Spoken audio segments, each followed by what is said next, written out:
Hi, my name is Detra Clark, and I am a clinical psychotherapist and regenerative health practitioner. I've been a therapist for over 15 years.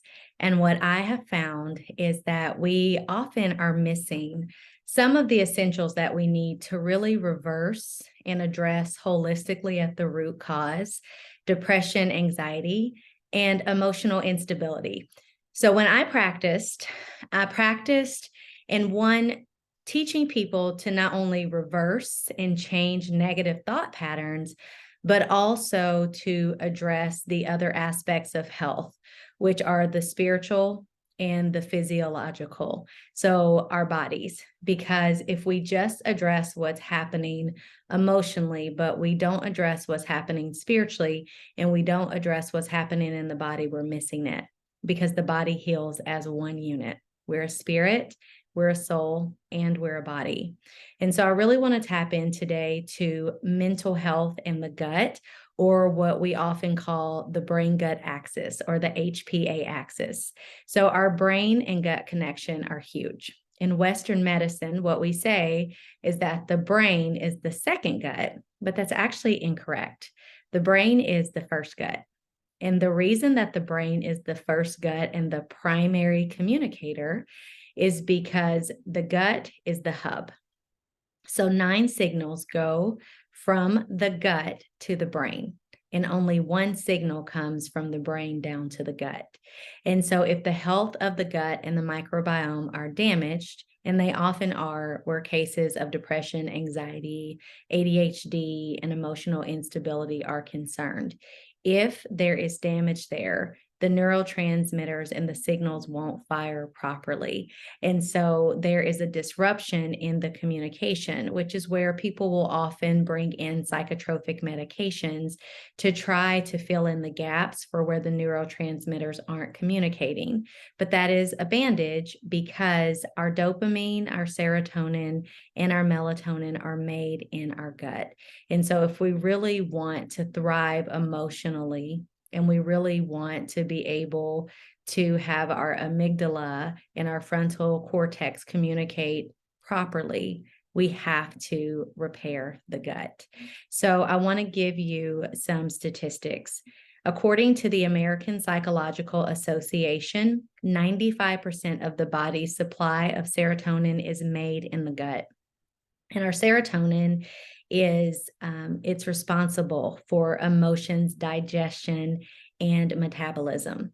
50% of dopamine, which is considered our feel good or our happy hormone, is made in the gut. And so this is responsible for movement and coordination, pleasure and reward. I feel happy. I'm excited I did that. Motivation, the ability to want to get up and go. That is the dopamine's response in the body. And dopamine is also responsible for libido, so sexual pleasure in response. And then 70% of melatonin is made in the gut.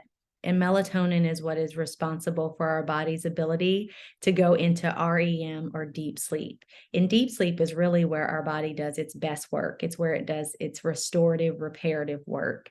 And so it's really important that we get our body into that deep sleep and that we're not simply just resting at night.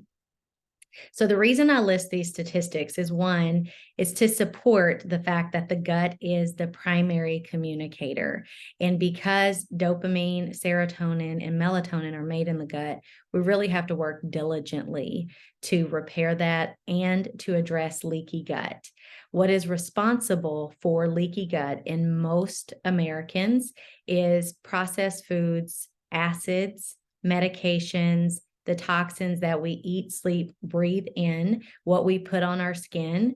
Those are responsible for creating leaky gut. And leaky gut simply means that when you ingest food, your gut has holes in it. And so what is taken into the body seeps through the holes and is not taken in properly.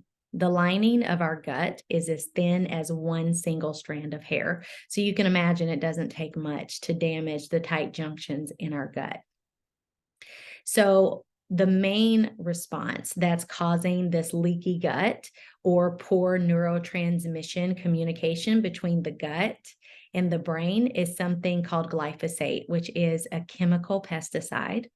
It is an oral antibiotic and a carcinogen, and it's actually banned in 14 other countries, but in the US, it's deemed legal and safe.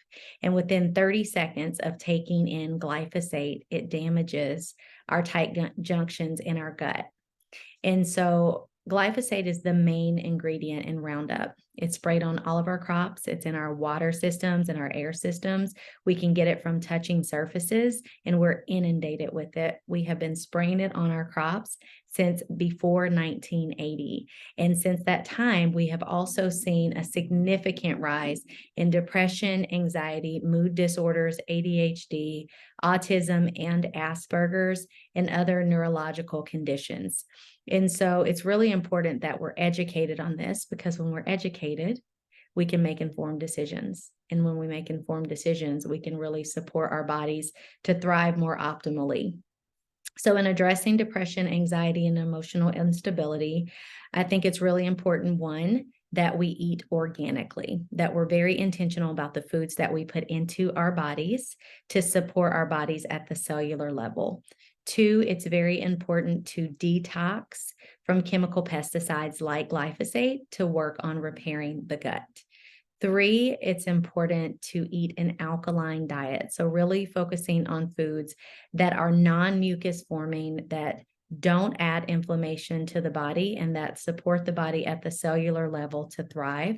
So we want to avoid things like coffee and dairy, things that are processed foods, sugars, things that really damage the gut, but also wreak havoc and set up an environment for pathogens and parasites.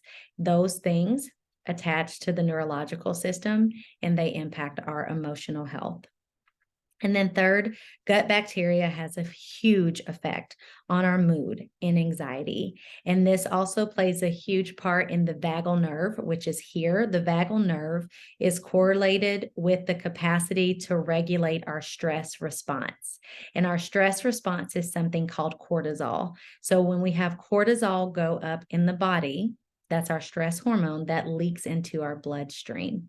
And our tissues, our glands, and our organs, including our gut, are only as healthy as the blood that feeds it. So we want to decrease cortisol, our stress hormone in the body, by really managing what we eat, managing what we take into our psyche, what we hear, what we see, and what is around us, our environment. And then finally, I think it's important to understand homeostasis, or balance in the body, that what we take in externally, so the food that we take in, the stimuli that we take in, environmental stressors, those all come in and impact us internally.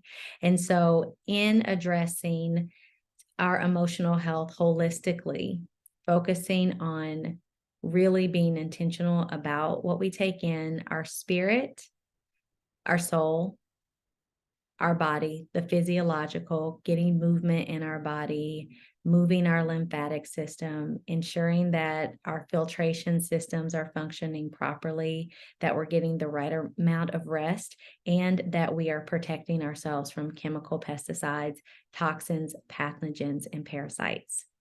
Now, I would love to share more in the comments of this video, holistic solutions, and I will also list some prevention, because I believe in prevention rather than intervention. If this video has been helpful to you and you would like more information, please reach out to me or the person who shared it with you.